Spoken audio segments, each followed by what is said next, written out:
The moment these words begin, imagine the ground beneath you trembling, the sky heavy with a truth too vast to ignore, and a call echoing across every generation of humanity. This is not a gentle invitation. This is a divine alarm meant to shake hearts awake. Allah speaks directly to all people, not just believers, not just one nation, but every soul that walks this earth. Before anything else is explained, before rituals or stories or history, the Quran pulls the listener into the reality of what is coming. A day so overwhelming that a mother, in the peak of her natural love, forgets the child she is nursing. A day when fear is not imagined, but visible on every face. This opening does not come to entertain. It comes to awaken. Thank you for watching Islamic Insight channel. From which country are you watching this video? If your heart is drawn to the Quran and the message of Islam, subscribe and be part of a growing community seeking truth and remembrance. Allah begins Surah Al-Hajj by commanding mindfulness, not as a suggestion, but as a necessity for survival. The consciousness of Allah is the foundation of everything that follows. Without it, rituals become empty motions and belief becomes fragile. The Quran does not soften the reality of the last hour. It describes it vividly because denial thrives in comfort. When life feels stable, people forget accountability. This opening shatters that illusion. It forces the listener to confront a simple truth.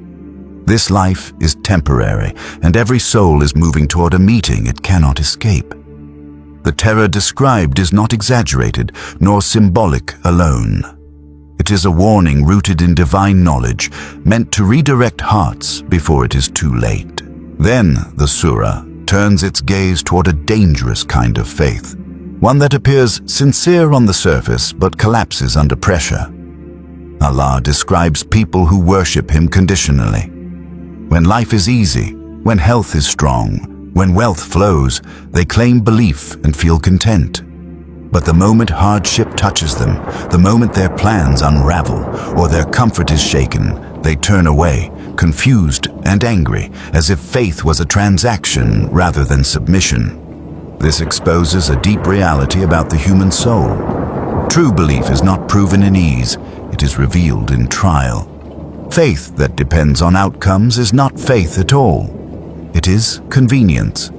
This passage is uncomfortable because it is honest. It asks the listener to look inward. Why do I worship? Who do I rely on when life hurts? Surah Al-Hajj makes it clear that losing both this world and the next is the greatest loss imaginable, and that loss comes from standing on the edge instead of planting oneself firmly in trust of Allah. The pilgrimage itself mirrors this lesson. It demands patience, sacrifice, discomfort, and humility. Those who approach Allah only when life is smooth will struggle the moment obedience costs them something. But those who submit sincerely discover strength they did not know they possessed. From the inner world of belief, the surah expands outward to the universe itself. Allah invites the listener to observe what has always been visible but often ignored. The earth beneath your feet was once lifeless, dry, cracked, silent. Then rain falls by Allah's command, and suddenly it stirs, swells, and brings forth every kind of plant. Life returns where death once ruled. This is not random. It is a sign. The same power that revives dead land will revive dead bodies. The same wisdom that brings order to creation governs resurrection. Allah points to mountains firmly placed, to animals created for human benefit, to the precise balance of the natural world, all as evidence that existence is not accidental. These signs are not reserved for scholars or scientists. They are placed in plain sight for anyone willing to reflect. If hearts feel dead, it is not because guidance is hidden, but because attention is distracted. Just as rain awakens the soil, remembrance awakens the soul. Surah Al-Hajj uses creation as a mirror, asking a powerful question without stating it directly. If you trust the ground to grow food after rain, Why do you doubt the promise of resurrection after death? This early portion of the surah lays a foundation that cannot be ignored. Accountability is real. Faith must be sincere. The signs are everywhere. Before speaking of pilgrimage, Allah prepares the heart, because Hajj is not just a journey of the body. It is a journey of belief, certainty, and surrender. And only those who truly reflect are ready to take that step. The Quran now takes the listener deeper, moving from what can be seen in the world to what cannot yet be seen but is guaranteed to come. Resurrection is no longer presented as a distant idea or a theological debate. It is made personal. Allah reminds humanity of its own beginning in a way that is impossible to deny. Every human being, no matter how powerful or proud, began as dust, then a drop of fluid, then something fragile and unseen, slowly shaped and brought into form by divine will. Strength, intelligence, beauty, and authority all came later. None of it was earned at the start. If Allah created life from nothing, if He brought consciousness into existence from weakness and dependency, then bringing life back again is not difficult in the slightest. The surah dismantles doubt by appealing to memory. You were created once. Why should the second creation seem impossible? This reminder humbles the intellect and softens the heart at the same time. It exposes the arrogance hidden behind denial. People often reject resurrection not because evidence is lacking, but because accountability is uncomfortable. To accept resurrection is to accept that every injustice, every secret intention, every moment of neglect or sincerity will be brought forward. Surah Al-Hajj does not allow escape from this reality. It insists that life follows a pattern established by Allah, and death does not break that pattern. Just as growth follows conception and maturity follows weakness, resurrection follows death. Nothing is random. Nothing is forgotten. The one who knows every stage of human development knows exactly how to bring every soul back again. From this certainty, the surah draws a clear line between two paths that people choose, whether consciously or not. There is no confusion in how Allah describes them. On one side are those who believe, who allow this knowledge to shape how they live, how they treat others, and how they respond to trials. On the other side are those who argue about Allah without knowledge, without guidance, and without humility, following arrogance or desire instead of truth. This is not presented as an intellectual disagreement. It is a moral choice. One path leads toward light, purpose, and peace, even through hardship. The other leads toward regret, even if it appears comfortable for a time. The Quran does not shy away from consequences. It speaks of honor and reward for those who believe and act righteously, and it speaks of humiliation and loss for those who reject truth after it has become clear. This balance is central to Islamic belief. Allah is merciful, but He is also just. Mercy is not the absence of justice, it is the opportunity to return before justice is enforced. Surah Al-Hajj emphasizes that no soul will be wronged. Every outcome will match what was chosen. Paradise is not a random gift, and punishment is not an arbitrary threat. Both are the result of lived decisions, intentions, and responses to guidance. This contrast is meant to awaken urgency, not despair. It reminds the listener that belief is not passive. It must move the heart, the tongue, and the limbs. The surah repeatedly ties belief to action, showing that true faith transforms behavior. It changes how a person stands before Allah and how they walk among people. The pilgrimage itself stands as proof of this principle. No one reaches the house of Allah by intention alone. Movement, effort, and sacrifice are required. In the same way, salvation is not claimed through words without substance. It is built through sincerity and obedience over time. Then the surah turns toward one of the most powerful symbols in Islamic history, the sacred house. The Kaaba is not introduced as a monument or a cultural landmark, but as a place rooted in purpose and obedience. Allah reminds humanity that this house was established for worship alone, free from idols, pride, and false authority. It was raised by Prophet Ibrahim, a man who submitted completely to Allah, even when obedience demanded sacrifice beyond comprehension. He was commanded to purify the house for those who would circle it, stand in prayer, bow and prostrate, and he fulfilled that command without hesitation. The call to pilgrimage did not originate from human planning or tradition. It was a divine command. Allah instructed Ibrahim to proclaim Hajj to humanity, and though he stood in a barren land with no visible crowd, that call traveled across centuries. People respond to it even today, coming from distant places, crossing borders, oceans, and languages, driven by something deeper than culture. This is not coincidence. It is the living sign of a promise fulfilled. Every pilgrim who arrives is answering a call that began thousands of years ago, proving that divine words do not fade with time. Surah Al-Hajj frames the pilgrimage as both a physical journey and a spiritual return. The believer leaves behind familiarity and status, wearing simple garments that erase distinction. Rich and poor stand side by side, stripped of titles and privilege. This is not accidental. It reflects the reality of resurrection that the surah has already established. Just as people will rise without wealth or rank, they approach the sacred house as equals, united by submission. The Kaaba becomes a reminder of where humanity began and where it will return, centered around worship of the one who created all. The surah also clarifies that honoring the symbols of Allah is an act of the heart before it is an act of the body.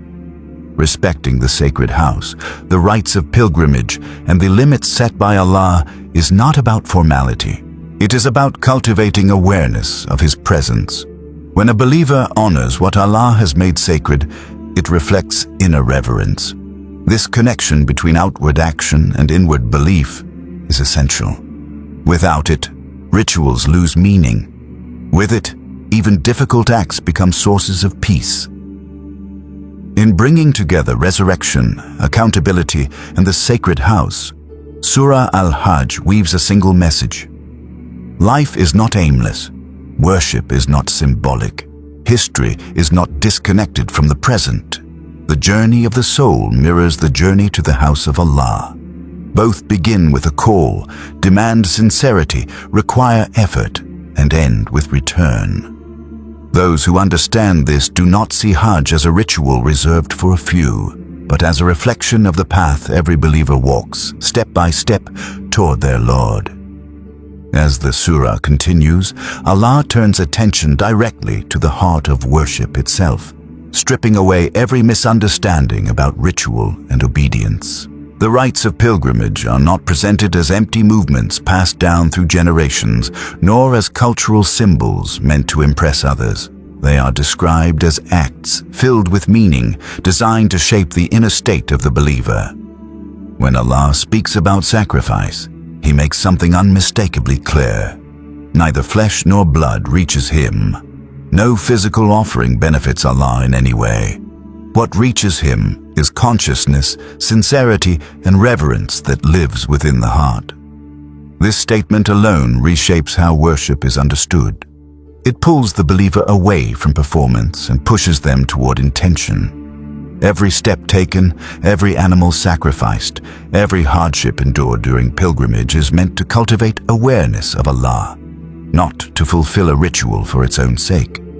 This principle extends far beyond Hajj. It defines the essence of Islam itself. Acts of worship only carry weight when they transform the heart. Without sincerity, prayer becomes movement, charity becomes display, and sacrifice becomes habit. Surah Al-Hajj corrects the tendency to focus on appearance while neglecting inner submission. It reminds the listener that Allah is not impressed by form. He responds to truthfulness. This is why honoring the symbols of Allah is described as a reflection of righteousness in the heart. When a person treats what Allah has made sacred with care and humility, it reveals something real within them. Reverence is not forced. It grows from recognition of divine greatness. The surah also addresses the natural resistance people feel when obedience requires effort or loss. Sacrifice is never easy. Giving up comfort, wealth, or personal desire challenges the ego. But Allah reminds the believer that every act of obedience ultimately benefits the one who performs it. Allah has no need for human worship. It is humanity that needs connection, discipline, and direction. When the believer submits, they align themselves with a greater purpose. The struggle becomes meaningful. Pain becomes temporary. Even hardship turns into a form of closeness. Hajj, with all its physical and emotional demands, becomes a living lesson in this truth.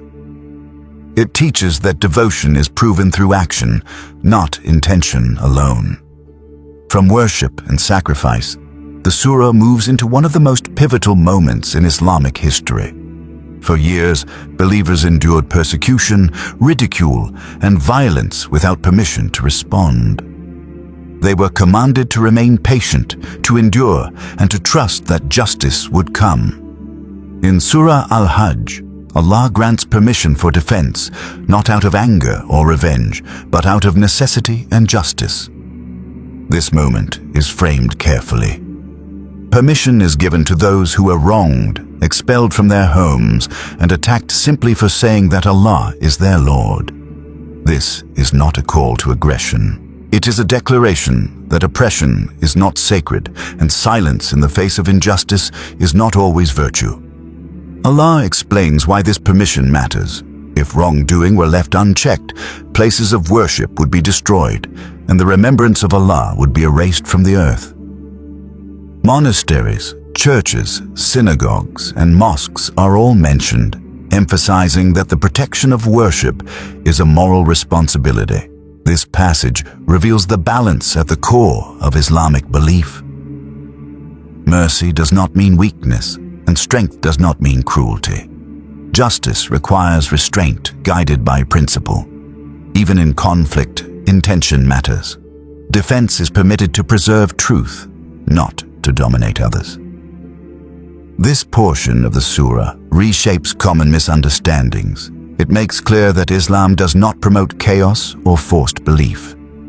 Faith cannot be compelled. It must be chosen, but the freedom to worship and live with dignity must be protected. When oppression threatens that freedom, standing firm becomes an act of obedience. Allah reassures the believers that victory does not come from numbers or strength alone. It comes from reliance on Him. Those who support His cause are promised support in return, not because they seek power, but because they stand for justice.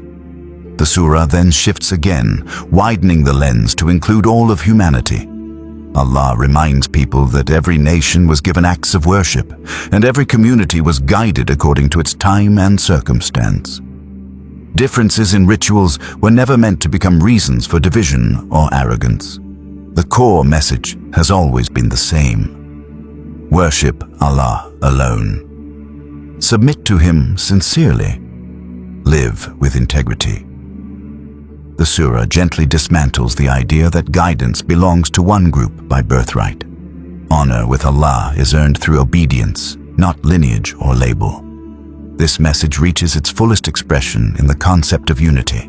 Humanity is diverse by design, but purpose is singular. Allah is one, and return to Him is inevitable. Hajj becomes the physical manifestation of this truth.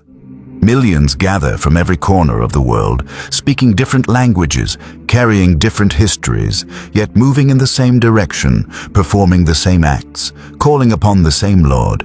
No symbol could be more powerful. It is unity without uniformity, equality without erasure of identity. Surah Al-Hajj reminds the listener that this unity is not limited to pilgrimage. It is meant to shape how believers view one another every day. The surah calls believers to avoid pointless arguments and distractions. Truth does not need endless debate when it is supported by clarity and action. Instead of competing over differences, believers are urged to compete in goodness, sincerity, and devotion. Allah is the final judge over all disputes. This releases the heart from obsession with control and places trust where it belongs. Guidance is a gift. Accountability is personal. No one carries the burden of another. Through these verses, Surah Al-Hajj builds a complete picture. Worship rooted in sincerity, strength governed by justice, diversity united by purpose. The believer is reminded that Islam is not a collection of disconnected commands, but a coherent path designed to elevate the soul and protect society. Every instruction carries wisdom, every allowance carries responsibility, and every call within the surah draws the listener closer to understanding what it truly means to submit to Allah, not only in ritual, but in life itself. As the surah moves toward its conclusion, the message becomes more direct, more demanding, and more empowering at the same time. Allah calls the believer to strive, not casually and not selectively, but with the full weight of effort that faith deserves. This striving is not limited to physical struggle, nor is it confined to moments of visible worship. It is a lifelong commitment that touches every part of existence. It is the struggle to remain sincere when hypocrisy is easier, to remain honest when deception seems profitable, to remain patient when anger feels justified, and to remain obedient when desire pulls in the opposite direction. Allah reminds the believers that He has chosen them for this path, not to burden them, but to elevate them. The religion was not revealed to crush the human spirit. It was revealed to discipline it, refine it, and ultimately free it from enslavement to anything other than Allah. This striving requires balance. Islam does not demand withdrawal from the world, nor does it allow immersion in it without restraint. The believer is taught to stand firmly between the two, engaging with life while remaining anchored in purpose. Allah reassures the believer that He has placed no unbearable hardship in the religion. The commands are demanding, but they are never meaningless. Every prayer, every fast, every act of restraint, every moment of self-control serves a greater goal. Hajj itself stands as a powerful symbol of this striving. It is physically exhausting, emotionally overwhelming, and deeply humbling, yet millions long for it, save for it, and dream of returning. Why? Because within that struggle lies clarity. When the believer pushes beyond comfort for the sake of Allah, distractions fall away and intention becomes sharp. Striving reveals sincerity. The surah then draws the believer's attention to lineage, not of blood, but of faith. Allah commands adherence to the way of Prophet Ibrahim, a man defined not by hesitation, but by complete surrender. Ibrahim did not inherit belief, he chose it. He questioned falsehood, rejected idols, and stood alone when truth demanded isolation. His submission was not passive, it was active, courageous, and unwavering. When commanded to leave his family in a barren land, he trusted Allah. When commanded to sacrifice his son, he submitted without argument. When commanded to build the sacred house, he obeyed with humility.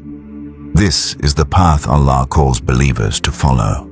Not a path of ease, but a path of trust. Allah reminds the believers that the name Muslim was given long before the final revelation, emphasizing continuity rather than novelty. Submission to Allah did not begin with one nation or one era. It has always been the essence of true faith.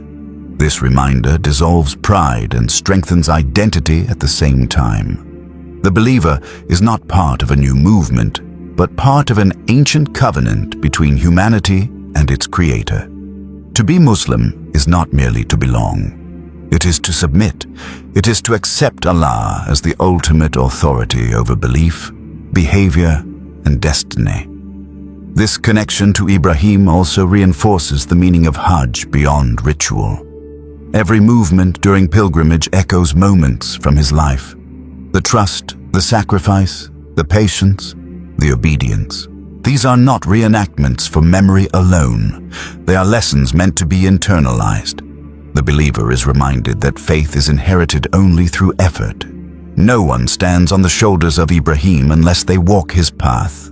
Titles and claims carry no weight without submission. This realization grounds the believer, stripping away entitlement and replacing it with responsibility.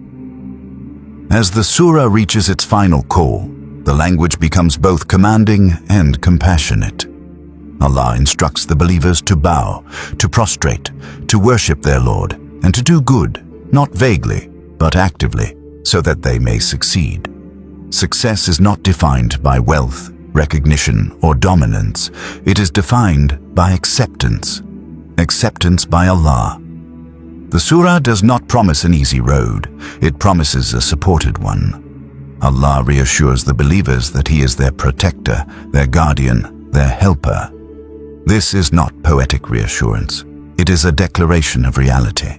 When reliance is placed on Allah, the believer is never truly alone, even when circumstances suggest otherwise. The surah closes by returning to the foundation it established at the beginning: awareness of Allah, accountability, purpose. The believer who has listened carefully now understands that Islam is not a collection of isolated beliefs, but a complete framework for living. Worship shapes the heart, striving shapes character, submission shapes destiny. Hajj stands as a concentrated reflection of this entire journey, but its lessons extend far beyond the days of pilgrimage. Every prayer is a form of standing before Allah.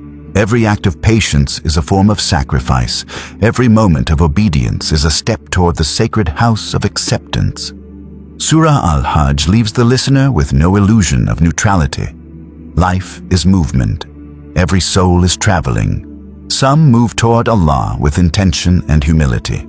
Others drift away distracted and unaware. The surah does not merely inform. It invites, warns, and calls to action. It asks the believer to rise, to submit fully, and to trust that the one who created them, guided them, and called them is the best protector and the best helper. And for those who respond sincerely, that promise is enough.